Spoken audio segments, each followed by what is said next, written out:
हम लोग जो है दादा भाई नौरोजी पढ़ेंगे।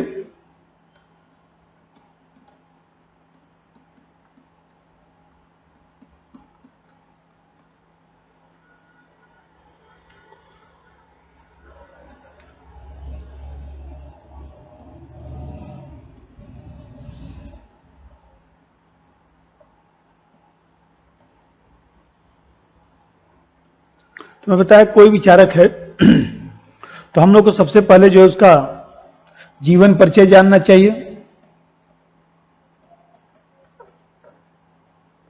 और फिर दादा भाई नौरोजी का विचार जानना चाहिए। तो ये जो विचार है उस विचार में मैं बताया कि मुख्यतः जो है राजनीतिक विचार, आर्थिक विचार और सामाजिक विचार और निष्कर्ष।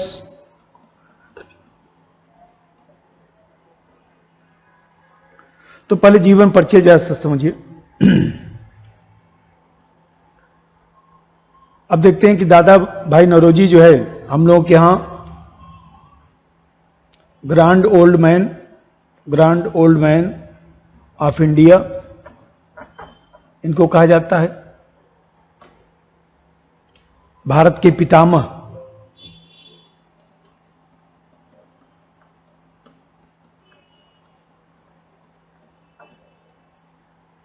तो भारत के पितामह जो है दादा भाई नौरोजी साहब हैं, क्योंकि लंबे समय तक 40-50 वर्षों तक जो है वह सार्वजनिक जीवन को संगठित करते रहे। कांग्रेस की स्थापना के बाद भी आप देख रहे हैं कि लगभग 20 वर्षों तक जो है दादा भाई नौरोजी सर्वमान्य नेता के रूप में रहे। इसीलिए उनको जीवन के प्रत्येक क्षेत्र में सम्मान मिला और देशवासियों ने उनको जो है भारत का पितामह कहा। भारत में राजनीतिक जागृति के अग्रदूत के रूप में उन्हें देखा जा सकता है।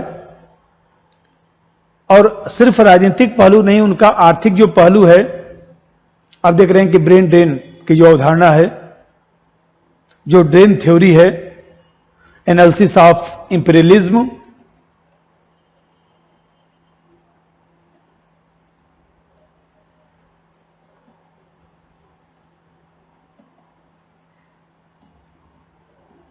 ड्रेन थ्योरी पढ़ते होंगे आप लोग। ये जो ड्रेन थ्योरी है, अपवाह सिद्धांत,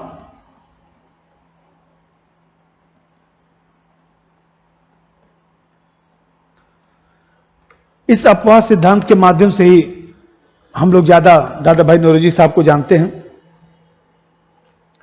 तो ये जो ड्रेन थ्योरी है भारत के राजनीतिक आर्थिक चिंतन में उतना ही महत्व रखता है, उतना ही विस्फोटक महत्व रखता है जितना कि मार्क्स पढ़ते समय आप लोगों ने पढ़ा था। वर्ग संघर्ष, शोषण का यंत्र, ये सब जो शब्द सुनते थे, तो वर्ग संघर्ष की जो अवधारणा मार्क्सवादी और समाजवादी दर्शन में दिखाई देती है, उसी तरह से ड्रेन थ्योरी जो है भारतीय सामाजिक आर्थिक चिंतन के रूप में दिखाई देता है, जो दादा भाई नौरोजी साहब का ही योगदान है। लेकिन मैं जीवन परिचय के बारे में पहले बात करूं। अब देखते हैं कि दादा भाई नौरोजी साहब का जो जन्म है 4 सितंबर 1825, 4 सितंबर 1825 को बॉम्बे में हुआ था, मुंबई। और पारसी थे, पारसी परिवार से संबंधित थे। अब जानते हैं कि इनके पिताजी जो हैं, पिता का नाम नौरोजी पालनदी, नौरोजी पालनजी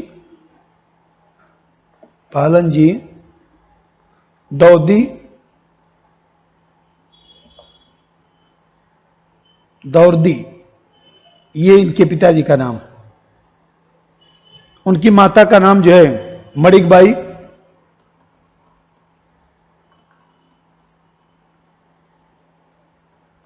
मणिकबाई। और जानते हैं कि दादा भाई नाम रखा गया इनका, तो वास्तव में दादा भी थे और भाई भी थे। नवयुवकों के दादा, तभी तो पितामह बोल रहा हूं, नवयुवकों के दादा थे और अपने समकक्षों में भाई थे। नवयुवकों के व्यक्तित्व को उन्होंने जीवन भर प्रभावित किया। इसीलिए भारतीयों ने उनको वास्तव में दादा कहा, पितामह। भाई हम लोग क्या दादा कहा जाता है ना, दादा का मतलब कौन? पिताजी के पिताजी, पितामह। और भाई शब्द जो है उनके जीवन का लक्ष्य था। और जीवन में जो है आप जानते हैं कि इनका जो विवाह है,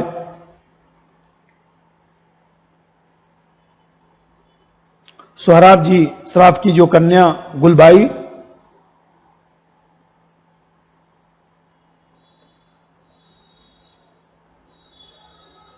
गुलबाई के साथ हुआ। अब जानते हैं कि दादा भाई नौरोजी साहब जो है, जो बॉम्बे का एल्फिस्टन संस्थान है,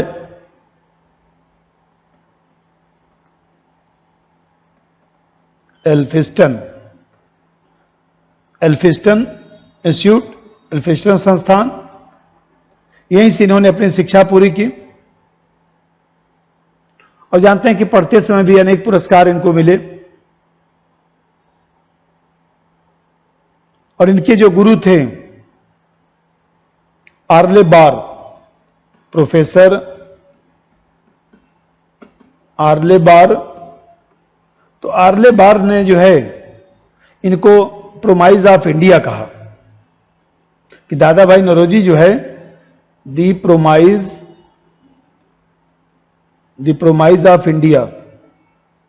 दी प्रोमाइज ऑफ इंडिया का मतलब भारत की आशा।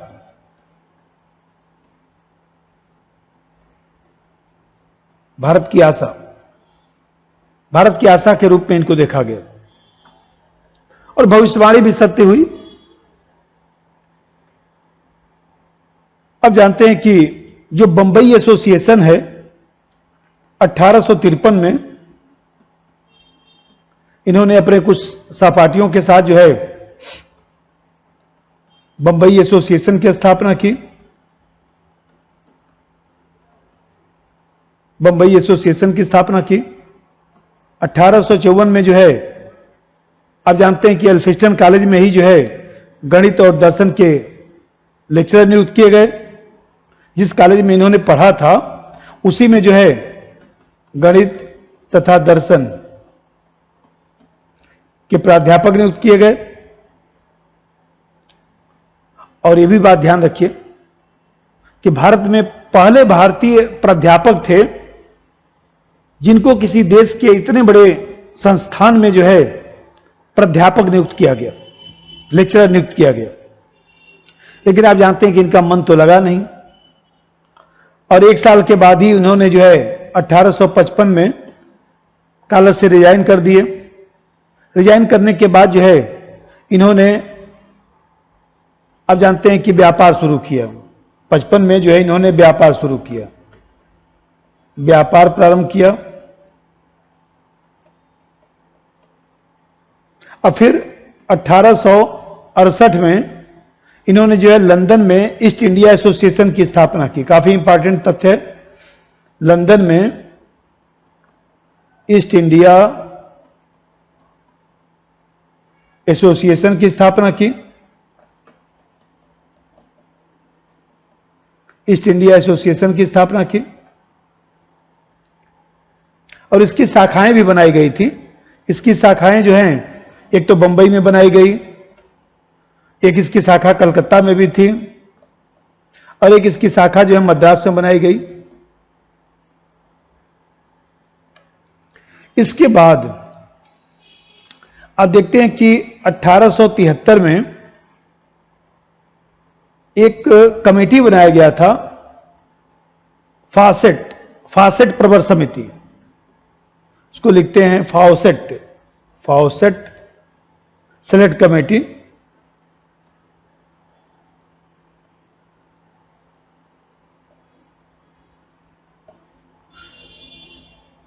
इसको हिंदी में लिखेंगे ऐसे, फासेट प्रवर समिति। तो इसके जो है एक प्रकार से कह सकते हैं कि इसमें इनको बुलाया गया अपनी बातों को रखने के लिए। इसके बाद एक घटनाक्रम और है कि 1874 में जो है बड़ौदा के दीवान बने, बड़ौदा के दीवान बने।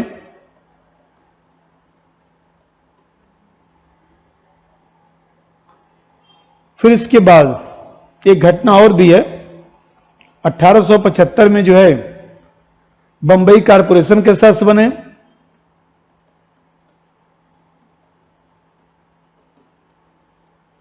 बंबई कारपोरेशन के सदस्य बने। और फिर इसके बाद आप जानते हैं कि जब 1885 की बात है, बंबई प्रोविंशियल लेजिस्लेटिव जो काउंसिल बनाया गया था, बॉम्बे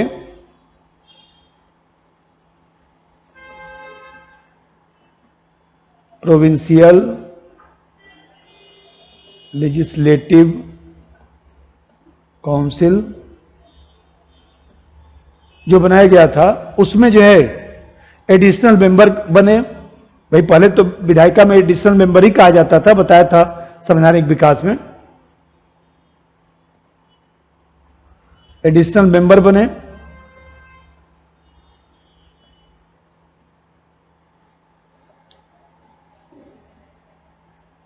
अब एक दो घटनाक्रम और है। आपको ध्यान होगा कि दादा भाई नौरोजी का जो राजनीतिक जीवन रहा वो लंदन में ही ज्यादा रहा। उनका मानना था कि लंदन में रहकर ही भारतीय हितों को हम बता सकते हैं, इसीलिए जो है वहां पर उन्होंने चुनाव भी लड़ा। 1892 की बात है, फिन्सबरी से चुनाव लड़कर वहां पर हाउस ऑफ कॉमन्स के मेंबर रहे।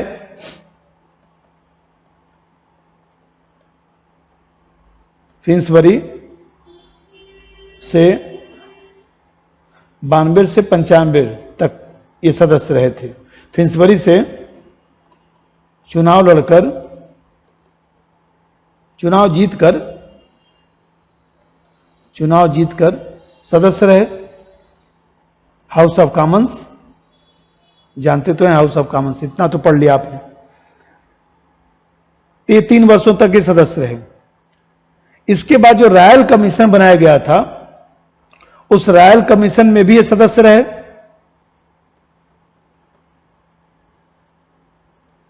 रॉयल कमीशन के भी सदस्य रहे।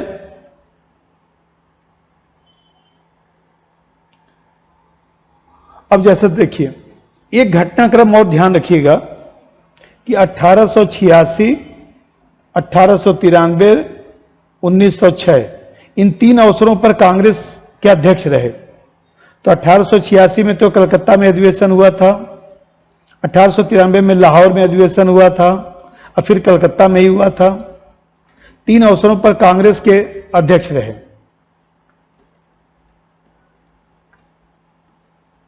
कांग्रेस के अध्यक्ष रहे।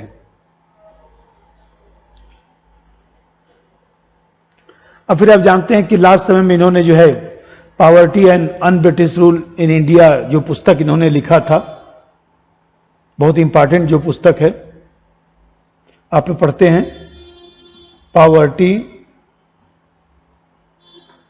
एंड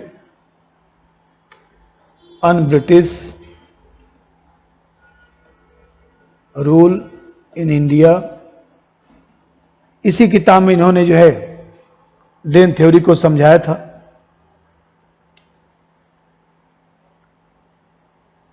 और अंततः आपको ध्यान होगा लास्ट में इन्होंने जो है ब्रिटिश सरकार के प्रति थोड़ा कठोर रवैया अपनाया।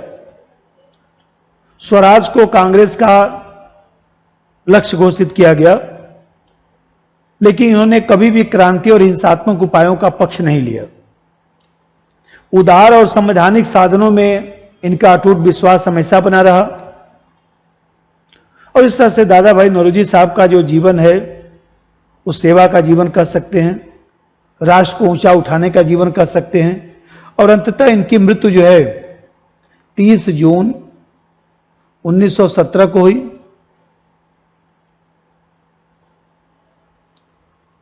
तो ये इनका जीवन परिचय मैं थोड़ा सा आप लोगों को बताया।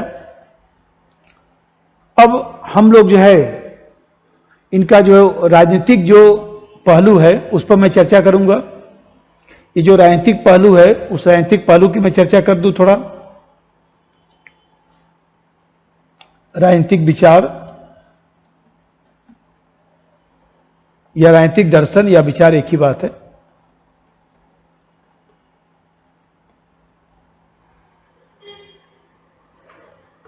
देखिए, जैसा कि आप लोग जानते हैं, उदारवादी चिंतन इनका रहा है। ब्रिटिश न्यायप्रियता में विश्वास रहा है। भले ही अपने जीवन के अंतिम काल में थोड़ा सा कठोर व्यवहार करने लगे, अंग्रेजों की आलोचना करने लगे, लेकिन हमेशा जो है उदार और संवैधानिक उपायों पर ही इनकी आस्था हमेशा बनी रही। नैतिक शक्ति में हमेशा विश्वास करते रहे। तो उसी के परिप्रेक्ष्य में ही इनके राजनीतिक दर्शन को हम लोग देख सकते हैं। पहला चीज तो यह है कि राजनीतिक सत्ता के नैतिक आधार का पोषण इन्होंने किया।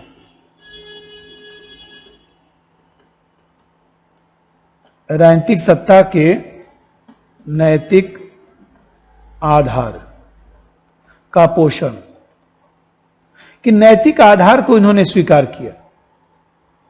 नैतिक आधार का मतलब यहां पर यह है कि संपूर्ण जीवन में जो है नैतिकता को इन्होंने विशेष महत्व दिया। नैतिक शक्ति का आह्वान, चाहे व्यक्तिगत जीवन हो, चाहे सामाजिक हो, चाहे राजनीतिक हो, चाहे आर्थिक जीवन हो, नैतिक पहलू को विशेष महत्व दिया।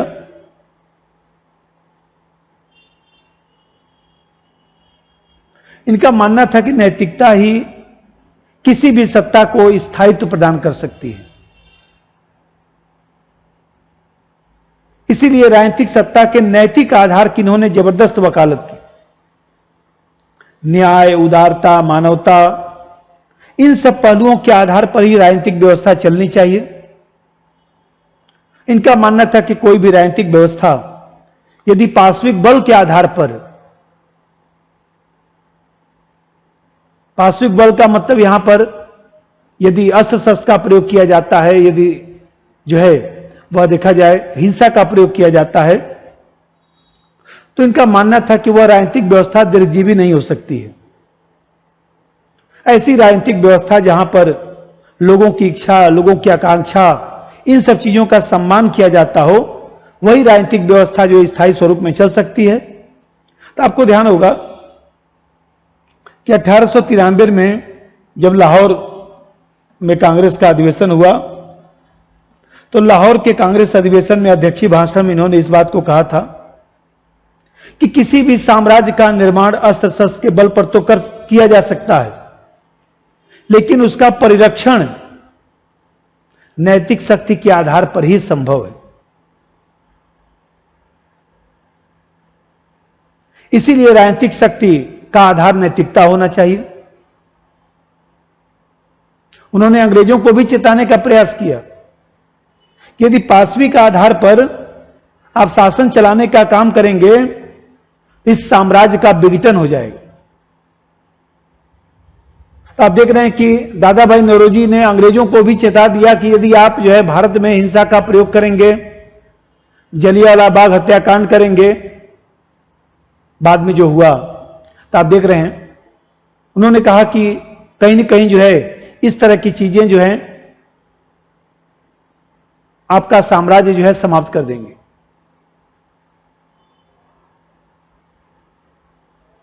उनका मानना था कि यदि ऐसी चीज को प्रयोग अंग्रेज करेंगे तो भारतीय स्वाधीनता संग्राम जो है निरंतर और तेज होता चला जाएगा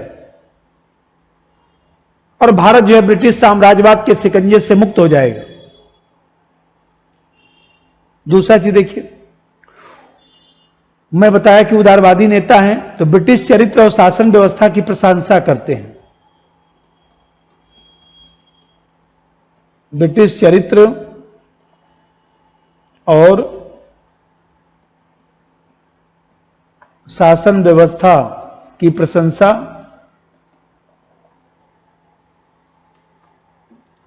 और आलोचना भी करते हैं। प्रशंसा तथा निर्भीक आलोचना भी करते हैं। भाई जहां पर प्रशंसा करना है, प्रशंसा भी कर रहे हैं और आलोचना भी कर रहे हैं। तो उन्होंने अंग्रेजी शासन की जो अच्छाई थी उसको हृदय से प्रशंसा भी किया और जहां आवश्यकता हुआ वहां पर आलोचना भी किया। 1906 की बात है। 1906 में जो है कलकत्ता जो कांग्रेस का अधिवेशन हुआ, उन्होंने जो है इसी सिद्धांत का परिचय दिया था। उन्होंने कहा था कि ब्रिटिश सरकार की अधीनता में हमारे साथ कोई बड़ा जुल्म नहीं होगा। अन्य शासकों की तुलना में हम ज्यादा सुखी हैं, लेकिन इस शासन में कुछ बुराइयां भी हैं। यूरोपीय जो अफसर हैं वो अज्ञानी हैं, वो हम लोगों को हेय दृष्टिकोण से देखते हैं। हम लोगों का जो रीति रिवाज है, जो धार्मिक पहलू है, सामाजिक पहलू है, वो कहीं न कहीं उसको समाप्त कर देते हैं या समाप्त करने का प्रयास कर रहे हैं। ये हानिकारक है। तो आप देख रहे हैं, उन्होंने कहा कि भाई किसानों की जो दुर्व्यवस्था है, न्याय और राजस्व व्यवस्था में जो समस्या है, उसका निदान होना चाहिए। तो आप देख रहे हैं कि ब्रिटिश चरित्र की जो अच्छाई है उसकी प्रशंसा भी कर रहे हैं और ब्रिटेन की जो आलोचना है, आलोचना भी कर रहे हैं। उन्होंने एक बार लिखा था कि भारतीय जो जनता है, अपने दुखड़ों के आगे जो है ब्रिटिश शासन की अच्छाई को नहीं भूलना चाहिए। ब्रिटिश शासन में कुछ अच्छाइयां भी हैं। भारत का भाग्य जो है ब्रिटिश शासन के साथ जुड़ा हुआ है और अन्य किसी शासन को हम अपने ऊपर नहीं ला सकते। यह शासन ठीक है, लेकिन इसमें जो कमी है उसको दूर किया जाए। और दादा भाई नौरोजी के मन में जो है ये नहीं था कि जो गोरी सरकार है, व्हाइट मैन बर्डन थ्योरी, तो व्हाइट मैन बर्डन थ्योरी को मानते नहीं थे। क्योंकि मैं बताया कि उदारवादी राजनीतिज्ञ थे, इसलिए जो है अंग्रेजों की प्रशंसा करना और समस्याओं को बताना, इस पर ज्यादा इन्होंने बल दिया। और देखिए, ईस्ट इंडिया एसोसिएशन, अभी मैं बताया कि ईस्ट इंडिया एसोसिएशन की जो स्थापना की गई थी,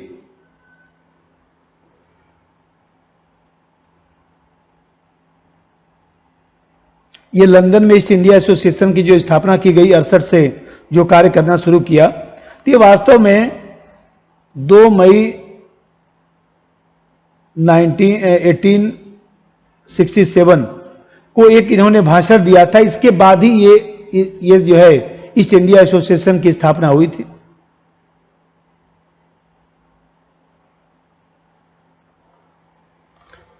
भाई सालवरी का एक स्टेटमेंट है ना, जो आप लोग पढ़ते हैं,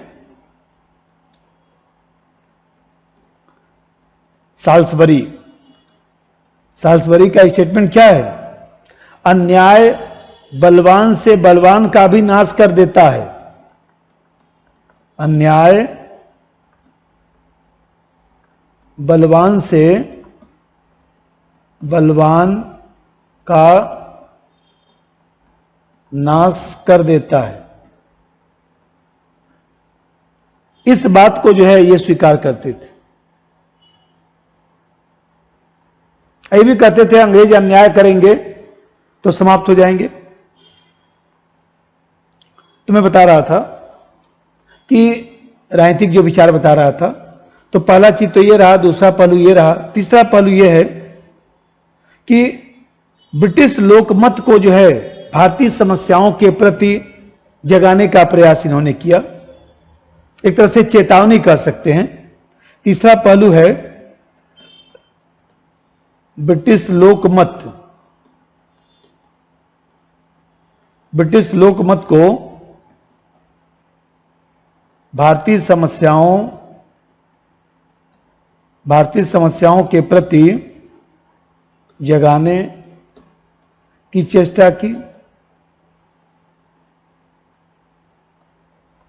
चेष्टा की और भावी जो अनिष्ट है, भविष्य में जो अनिष्ट होना है, भावी अनिष्ट की स्पष्ट चेतावनी भी दिया।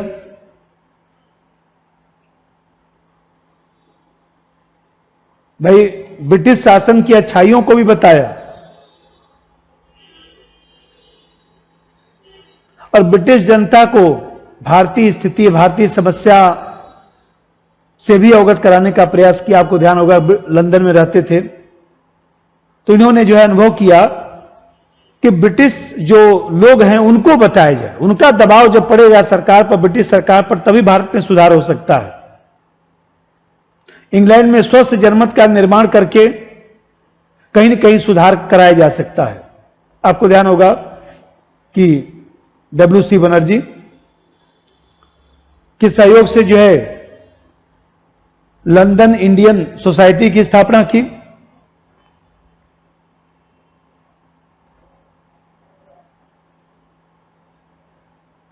WC बनर्जी के सहयोग से लंदन इंडियन सोसाइटी की स्थापना की, जिसका उद्देश्य था अंग्रेज और भारतीयों का संपर्क बढ़ाना, जिसका उद्देश्य अंग्रेजों तथा भारतीयों का आपस में समन्वय करना, भाई जो ईस्ट इंडिया एसोसिएशन की स्थापना का उद्देश्य था 1866, वही उद्देश्य इसका भी था कि ब्रिटिश जनता और सरकार को जो है ईस्ट इंडिया से संबंधित मामलों को ठीक से अवगत कराया जाए, जिससे सुधार हो सके।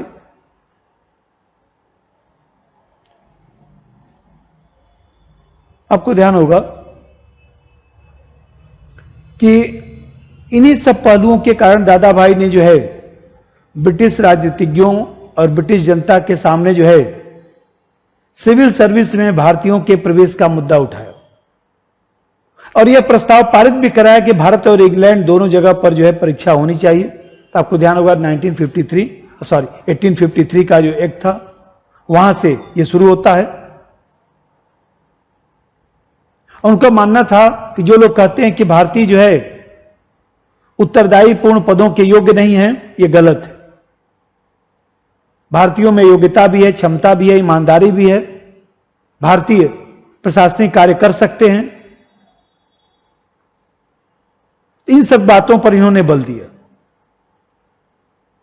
और बाकायदे लगभग जो है 95 पृष्ठ की एक इन्होंने पुस्तिका भी लिखा था, जिसमें तर्क दिया था कि भारतीय क्यों नहीं इन सेवाओं में काम कर सकते हैं।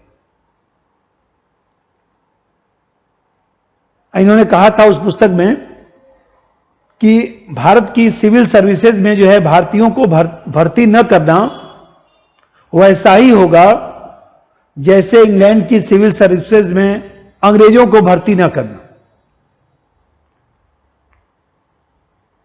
तो भारत की सिविल सर्विस में भारतीयों को भर्ती न करना वैसा ही होगा जैसा इंग्लैंड की सिविल सर्विसेज में अंग्रेजों को भर्ती न करना। यह बात उन्होंने उस पुस्तक में लिखा। और चौथा जो पहलू इनका है, निरंकुश साम्राज्यवाद पर प्रहार।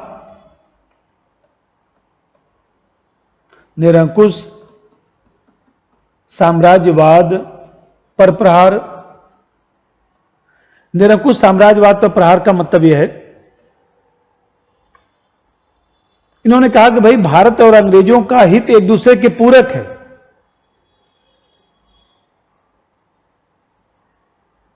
ब्रिटिश निरंकुश साम्राज्यवाद की नैतिक बुराइयों का पर्दाफाश करना चाहिए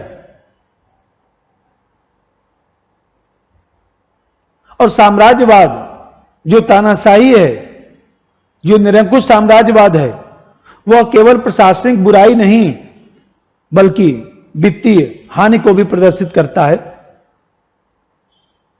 भारत के आर्थिक साधनों का दुरुपयोग हो रहा है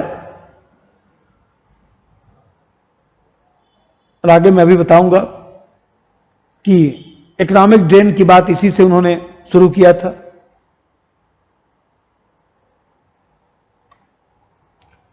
तो आप देख रहे हैं कि ब्रिटिश साम्राज्यवाद पर उन्होंने प्रहार किया और समझाने का प्रयास किया कि यह ठीक नहीं है, इससे जो है अंग्रेजों का भी भला नहीं होने वाला है। और फिर स्वशासन और स्वराज, स्वशासन और स्वराज, स्वशासन और स्वराज,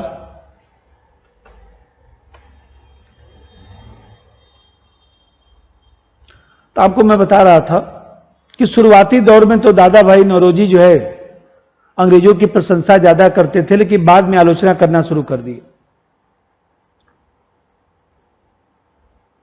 1904 में जो है भारत में जो कुशासन चल रहा है उस विषय पर दादा भाई नौरोजी ने काफी प्रभावशाली भाषण दिया था और यहीं पर स्वशासन की मांग उन्होंने किया था।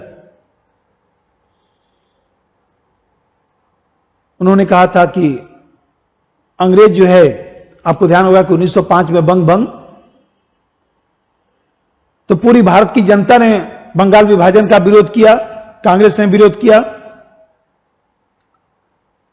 तो दादा भाई नौरोजी ने भी उसी समय स्वशासन और स्वराज की बात की।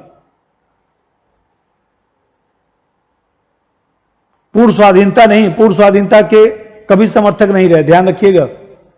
स्वशासन और स्वराज,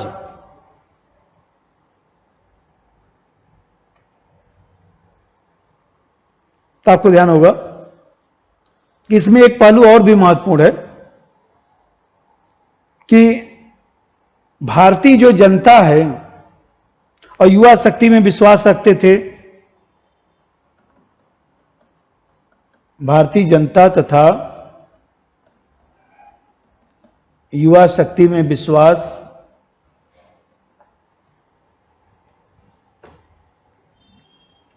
उनका मानना था कि युवा पीढ़ी जो है भारत की मुक्ति का मार्ग प्रशस्त कर सकती है,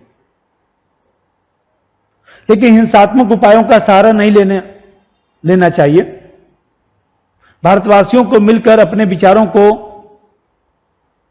एकजुट होकर जो है प्रस्तुत करना चाहिए, उनकी आवाज अवश्य सुनी जाएगी। तो दादा भाई को जो है भारत के युवाओं पर बहुत भरोसा था।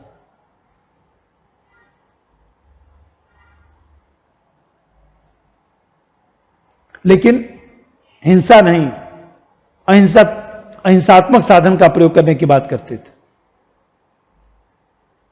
उनका मानना था कि भारतीय जो युवक हैं अधिक से अधिक संख्या में आगे आए, देश की स्वतंत्रता की मशाल अपने हाथ में लें,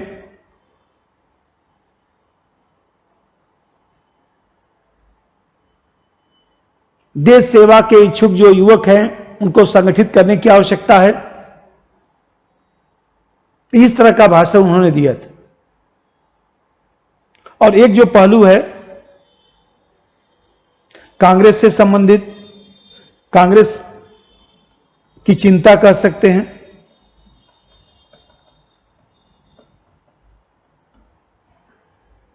अभी मैं बताया कि 1886, 1893, 1906 इन तीन अवसरों पर कांग्रेस के अध्यक्ष रहे। याद रखिएगा, आता है।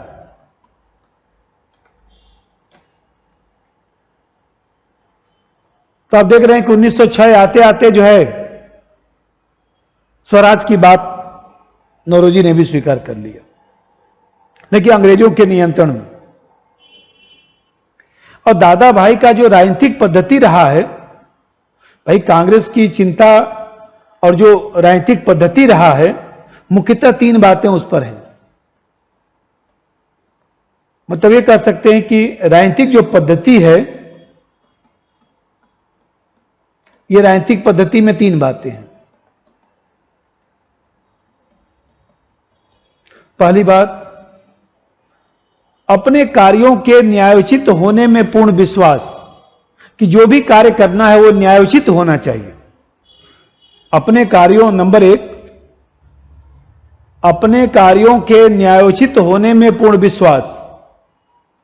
और दूसरा बात है, ब्रिटिश शासकों और जनता की न्याय भावना में विश्वास।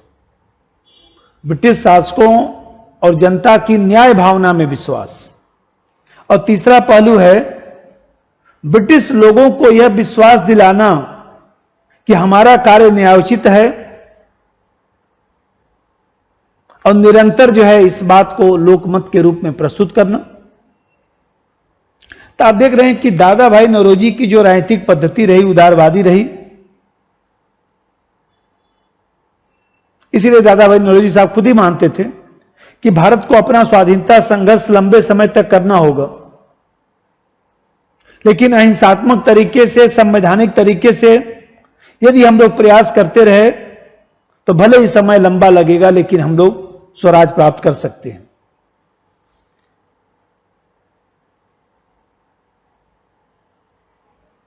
आप देख रहे हैं कि जो संवैधानिक आंदोलन का जो उन्होंने मार्ग प्रस्तुत किया, उसमें बलिदान की आवश्यकता तो थी ही,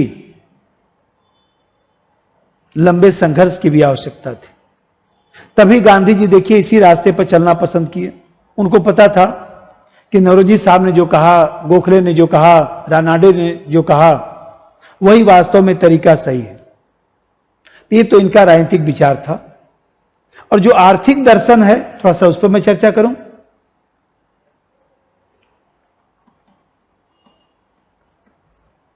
आर्थिक दर्शन आर्थिक विचार, इकोनॉमिक आइडियाज ऑफ दादा भाई नौरोजी। देखिए, आर्थिक विचार को 2 भागों में हम देख सकते हैं। एक तो भारतीय राजनीति की आर्थिक व्याख्या, भारतीय राजनीति की आर्थिक व्याख्या,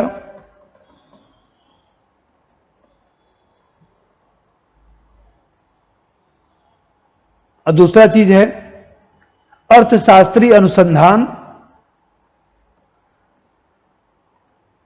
अर्थशास्त्रीय अनुसंधान। 2 पहलू। और ये जो आर्थिक विचार है, इसमें 2 किताबें अभी जो मैं बता रहा था। एक तो poverty and un British rule in India, जो भी दोबारा लिख देता हूं, poverty and un British rule in India, और दूसरा है पॉवर्टी इन इंडिया। ये 2 पहलू, 2 पुस्तक जो है इनकी काफी महत्वपूर्ण है।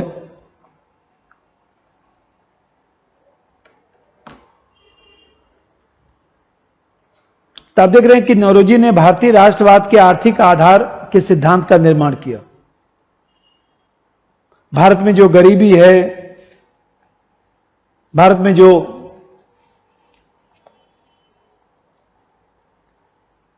मान लीजिए बेरोजगारी है, इन सब चीजों पर उन्होंने जो है एक तर्कसंगत व्याख्या प्रस्तुत की। उन्होंने कहा कि प्रति व्यक्ति आय जो है 20 रुपए है,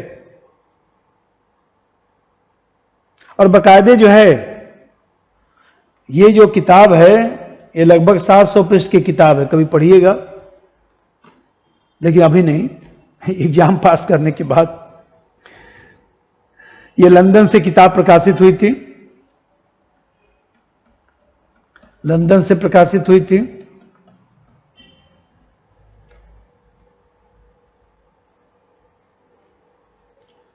इन्हीं दोनों किताबों में जो है, आप जानते हैं कि उन्होंने अपना आर्थिक विचार दिया था। पॉवर्टी इन इंडिया, 1876 में ये जो किताब आई, तो पॉवर्टी इन इंडिया में जो है, आप जानते हैं कि पॉवर्टी इन इंडिया में दादा भाई नौरोजी साहब ने दिखाया कि लोगों की आय बहुत कम है। इस किताब में उन्होंने दिखाया कि लोगों की आय बहुत कम है, प्रति व्यक्ति वार्षिक आय जो है मात्र 20 रुपए है। उन्होंने बताया कि जितनी धनराशि का माल अंग्रेज बाहर ले जा रहे हैं, उससे बहुत कम धनराशि का माल जो है बाहर से भारत में आता है। भारतीय जनता से जो कर वसूल किया जाता है, उसके मुकाबले भलाई बहुत कम होती है। अंग्रेज जो है भारत की पैदावार बढ़ाने में, कारखाना खोलने में, सिंचाई आवागमन की सुविधा में ध्यान नहीं देते, सिर्फ भारत का धन यहां से ले जाने पर ही ज्यादा ध्यान देते हैं। अधिकारी सैनिक अपना जेब भरने का प्रयास करते हैं। और जो दूसरी पुस्तक है poverty and un British rule in India, उसमें उन्होंने यह दिखाने का प्रयास किया, जब 1902 में यह पुस्तक प्रकाशित हुई थी, 1902 में लंदन से यह पुस्तक प्रकाशित हुई। इस पुस्तक में उन्होंने जो है आर्थिक दशा की चर्चा की, आर्थिक दशा की चर्चा की, और आर्थिक दशा को राजनीतिक दशा से जोड़ने का प्रयास किया।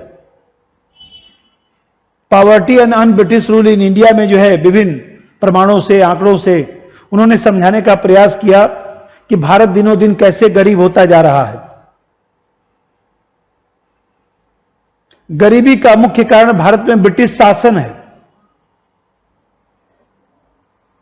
अंग्रेज सैनिक अधिकारी जो अनाप शनाप खर्च कर रहे हैं, उसके कारण भारत गरीब होता जा रहा है। तो आप देख रहे हैं कि स्टैटिकल मेथड से, साइंटिफिक मेथड से उन्होंने समझाने का प्रयास किया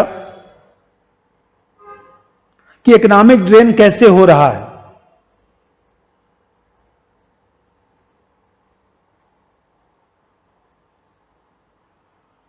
अंग्रेज जो है, जो भारत का व्यापार दूसरे देशों के साथ होता था, वो भी पैसा अंग्रेज रख लेते थे, उसका कोई हिसाब किताब नहीं देते थे। अब बाद में जब आपको ध्यान होगा कि बाद में जब कहा गया कि भाई चलिए दादा भाई नौरोजी साहब झूठ बोल रहे हैं, तो आप ही लोग जाए पता करवा लीजिए कितने रुपए है, तो आपको ध्यान होगा कि बेरिंग ने जो सर्वे किया था 1882 में, 1882 में, उसमें भी 27 रुपया रिपोर्ट में आया था। 1901 में कर्जन ने भी अनुमान लगाया था और कहा था कि 30 रुपए प्रति व्यक्ति आय है वार्षिक। तो बाद में लगा कि नहीं, दादा भाई नौरोजी साहब ने ठीक कहा था। उन्होंने कहा कि भाई एक तो यूरोपीय अधिकारी अपनी बचत को इंग्लैंड भेज रहे हैं, और दूसरा चीज कि यूरोपीय अधिकारी भारत में आते हैं और अपने अनुभव भी लेकर चले जाते हैं। तो नैतिक ड्रेन भी हो रहा है, मोरल ड्रेन भी हो रहा है, कि हम लोगों को कुछ अनुभव भी प्राप्त नहीं हो रहा है। ब्रिटिश अफसर की जो पेंशन है, युद्ध विभाग का जो भुगतान है, भारत सरकार का इंग्लैंड में जो व्यय है, भारत में स्थित जो है व्यवसायी वर्ग, भारत में स्थित जो व्यवसायी वर्ग है वो अपना पैसा ब्रिटेन में भेज रहा है। ये सब भारत में गरीबी का मुख्य कारण है। और नैतिक विनाश का मतलब, अरे भाई मान लीजिए हम लोग पढ़ाते हैं, धीरे धीरे 20 साल से मैं पढ़ा रहा हूं, तो धीरे धीरे पढ़ाने का अनुभव भी तो है। तो पढ़ाने का अनुभव कि किस तरह के प्रश्न आते हैं, क्या क्या चीज जानना चाहिए। तो अंग्रेज जो अधिकारी होते थे वो अपना अनुभव भी लेके चले जाते थे। इसको नैतिक विनाश कह सकते हैं। एक तो भौतिक विनाश हुआ, दूसरी तरफ नैतिक विनाश भी हुआ। तो दादा भाई नौरोजी साहब कहते थे कि औद्योगिकरण करने की आवश्यकता है, लेकिन पूंजी के अभाव में औद्योगिकरण कैसे हो सकता है। इंग्लैंड जो है पूंजी को खींच रहा है, तो भारत में कैसे विकास हो सकता है। तो आप देख रहे हैं कि दादा भाई नौरोजी ने जो है अंग्रेजों द्वारा भारत के आर्थिक शोषण का विश्व के सामने भंडाफोड़ किया। भारतीय राष्ट्रवाद के आर्थिक आधारों का जो सिद्धांत है उसका निर्माण किया। The theory of economic foundation of Indian nationalism. तो ये जो है ब्रिटिश शासन को एक प्रकार से आंकड़ों से ब्रिटिश शासन की कमियों को बताया, उनको चेतावनी दिया, जिससे आगे सुधार का कार्यक्रम शुरू हुआ। तो ड्रेन थ्योरी का विशेष महत्व यही है कि इन्होंने जो है ड्रेन थ्योरी के माध्यम से यह समझाने का प्रयास किया कि मोरल ड्रेन भी हो रहा है। उच्च पदों पर नियुक्ति अंग्रेजों की होती है, भारत के लोग जो है ज्यादा से ज्यादा कूली बन गए, क्लर्क बन गए, मजदूर बन गए।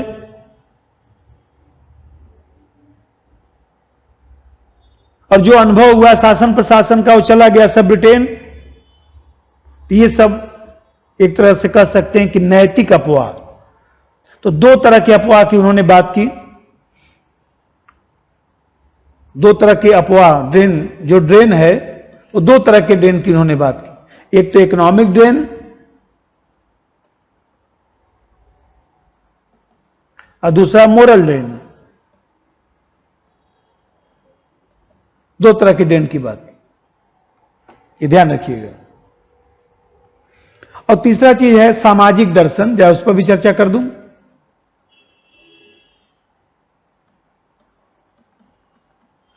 तो सामाजिक दर्शन तो ज्यादा इनका नहीं है, थोड़ा सा मैं बोल दूं।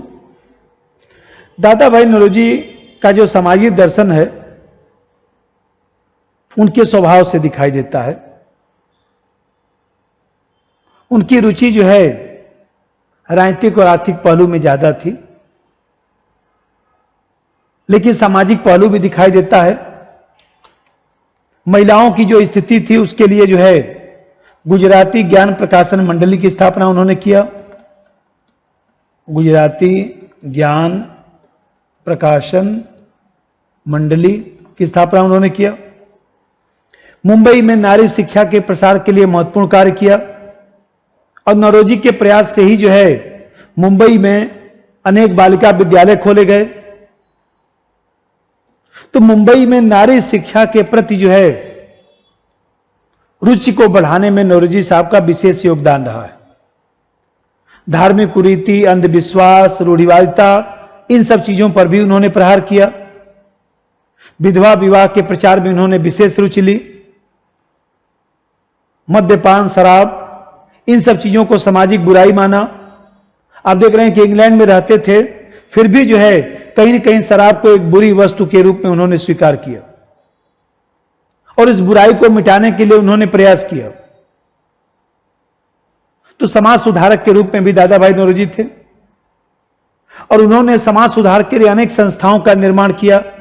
विद्यार्थी साहित्यिक और वैज्ञानिक परिषद, student literary and scientific society. दूसरा एक है बंबई समिति, बॉम्बे एसोसिएशन। तीसरा जो संस्था था फार्म जी कावस जी संस्था। चौथी संस्था था ईरानी फंड। एक था विधवा विवाह सभा, पारसी जिम्नेजियम की स्थापना किया उन्होंने। और एक संस्था और भी था, मुझे ध्यान नहीं आ रहा है, विक्टोरिया एंड एल्बर्ट म्यूजियम। बहुत इंपॉर्टेंट चीज है, लिख देता हूं, विक्टोरिया एंड एल्बर्ट म्यूजियम, इसकी स्थापना की।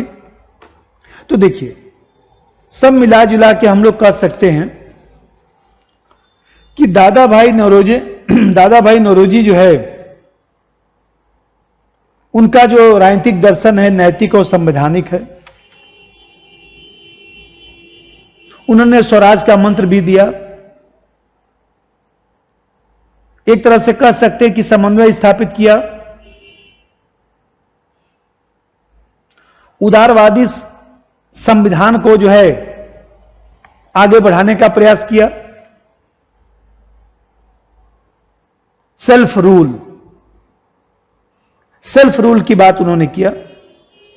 लेकिन ध्यान रखिएगा, पूर्ण स्वाधीनता, कंप्लीट इंडिपेंडेंस की बात उन्होंने नहीं किया। भारत के लोगों को प्रशासनिक शक्तियों के हस्तांतरण की बात किया, ट्रांसफर ऑफ एडमिनिस्ट्रेटिव पावर की बात किया। तो ये सब चीजें जो है इनके दर्शन की महत्वपूर्ण बातें थी। फिर हम लोग अगले वीडियो में जो है एक विचारक लेकर फिर मैं आऊंगा। धन्यवाद। सब्सक्राइब कीजिए हमारे चैनल को और बेल आइकॉन को दबाइए हमारी लेटेस्ट वीडियो सबसे पहले देखने के लिए।